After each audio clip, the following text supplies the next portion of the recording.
Muy mal. En un momento, Alex. Pero muy mal. No, está muy bien. Eso también lo hago yo. Venga, Hola, Sònia.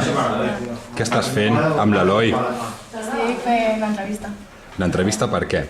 perquè m'expliqui el que estan fent. Sí? Pel blog? Lo hago así. Sí? Doncs agafem unes imatges per il·lustrar l'entrada. Sí, sí, ja els he ficat. Molt bé. Y con ficanea.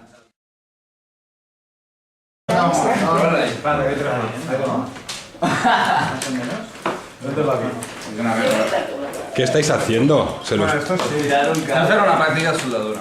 ¿De soldadura? Yo de momento no he logrado soldar nada. Pero sí. Los dos están más o menos igual. ¿Y qué tal la soldadura? ¿Qué? ¿Cómo estirar un cable? En 3 cómodos pasos. Primero estira a tu compañero, se le separa el cable. Entonces después estiras tú y se te separa a ti. Y luego ya con las puntas peladas... Estoy practicando ahora ya. Mira, así se hace. Solda.